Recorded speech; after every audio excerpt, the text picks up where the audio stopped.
Buongiorno a tutti, oggi faremo un portagioie e vi faccio vedere dove ho preso ispirazione. Praticamente avevo questo portagioie da Accessorize e mi è piaciuto molto, ma ne avevo bisogno uno più grande perché dovevo viaggiare per un po', diciamo, trasferirmi.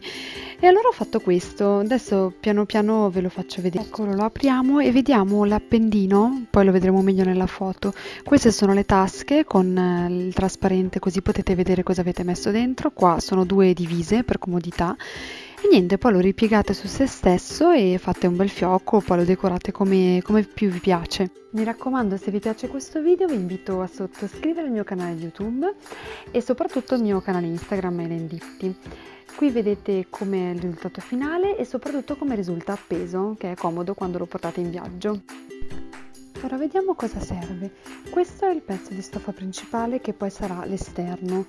Questo è il pezzettino che servirà come gancio. Questa è la fodera interna che andrà sotto le tasche.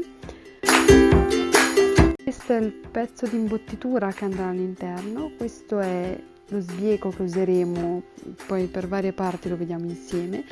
Poi ci serve una cerniera, in realtà sono 3. E queste sono le tasche di plastica con le misure. Trovate tutte le misure all'interno della descrizione del video, sia in italiano che in inglese. Adesso vediamo qual è il procedimento. Prendete la prima tasca, la più grande, e la parte di plastica e ci uniamo la cerniera. Chiudetela, apritela e vedete un po' il lato che preferite. Io sono mancina, ho preferito metterlo da questa parte.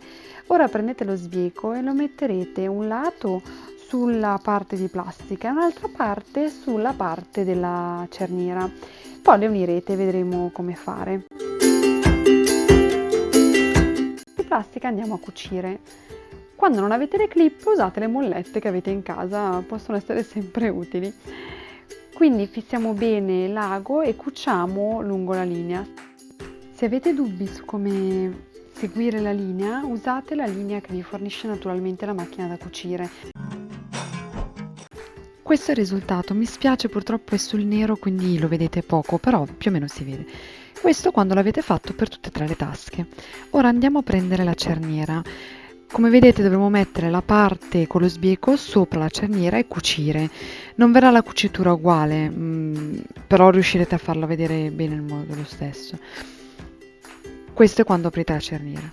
Fissatelo e andiamo a cucire.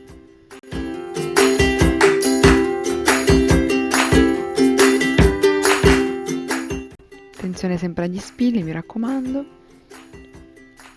Ecco, questo è un passaggio importante. Chiudete la cerniera alzando la parte del lago, riponetelo giù e continuate di nuovo a cucire. Ecco il risultato. Fate una prova ad aprirla in modo che si apra bene e vedete che la cucitura è doppia. Adesso mettete la parte di sbieco dall'altra parte della cerniera. Fissate sempre e cucite. Ecco il risultato. Chiudete la cerniera così testate che sia tutto a posto. Ora prendete le 3 tasche, la più grande e le 2 più piccole, e lo sbieco e lo metterete nella parte bassa solo delle 2 tasche più piccole. Adesso vediamo come assemblare il tutto. Vi ho fatto una foto di quello che è lo schema che io mi sono fatta a mano prima di fare tutto il lavoro e vi ho messo un pochino di misure, quindi se fate un fermo immagine riuscite a vederlo o anche a scaricarvi la foto. Come vedete abbiamo le 3 parti che vedete con delle righe blu oblique, sono le 3 parti di plastica unite dalla cerniera e più o meno gli spazi tra una tasca e l'altra. Adesso poi lo vediamo bene nel procedimento con il metro e tutto, però almeno così avete un'idea di qual è lo schema. Ecco invece la parte che farà l'appendino. Prendete il pezzo di stoffa e lo piegate dal lato del dritto. Lo cucite dove è indicato dalla linea, dopodiché lo dovete rivoltare.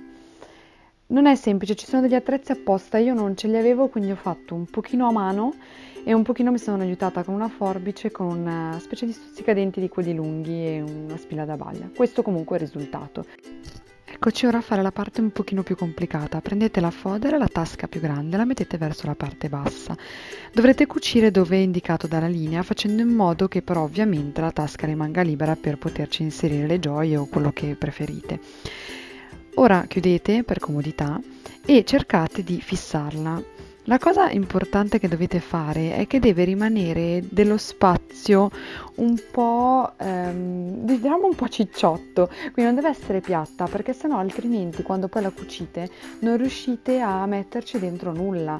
Quindi guardando le immagini che vi ho fatto, cercate di fare questo effetto, in modo che cucirete dove è indicato, mettendo degli spilli, che però rimanga lo spazio all'interno per inserirci le cose. Cucite come vedete nelle immagini e adesso quando abbiamo finito di cucire vedete il risultato di quello che vi spiegavo prima.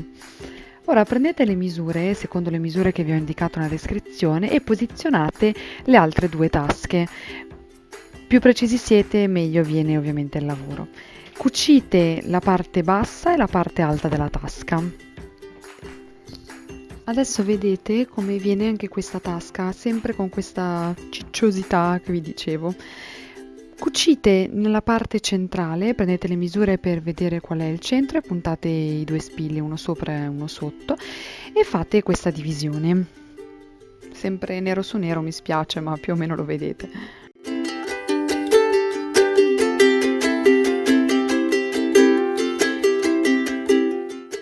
Ora aprite un pochino le cerniere, vi servirà dopo quando rivolterete tutto il lavoro. Prendete la parte dell'appendino e la posizionate sempre prendendo le misure per farlo centrato.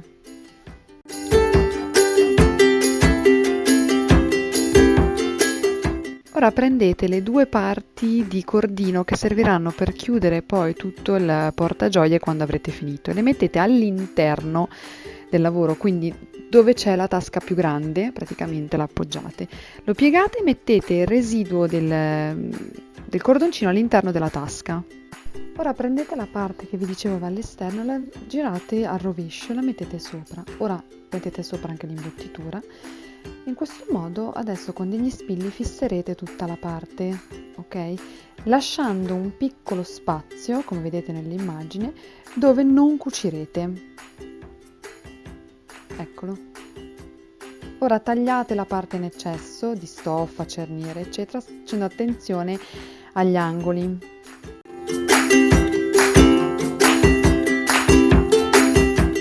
Adesso prendete dalla parte che avete lasciato non cucita e cominciate a rivoltare tutto il lavoro. Ve l'ho un po' accelerato così non vedete tutto il processo. Fatelo con calma, state attente e cercate di fare bene la parte degli angoli, perché così poi dopo quando lo stirerete o lo sistemerete verrà bene.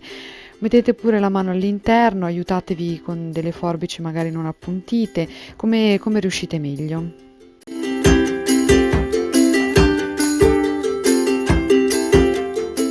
Qui lo schiacciate bene, adesso prendete invece la parte che è rimasta aperta, piegate le due estremità all'interno e adesso faremo una cucitura che si chiama punto nascosto, quindi prendendo una parte del lembo da una parte e dall'altra, lo vedete nell'immagine, l'ho cercato di ingrandire un pochino così lo vedete meglio.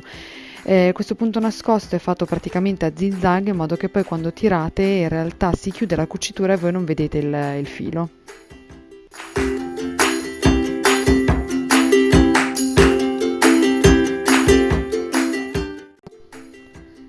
Adesso lo girate e lo appiattite un pochino con il ferro da stiro. Dopodiché basta, potete riempirlo, chiuderlo, metterlo via, usarlo un'altra volta come volete e così è pronto. Spero vi sia piaciuto questo video, se vi è piaciuto vi ricordo di iscrivervi al mio canale o anche seguirmi su Instagram.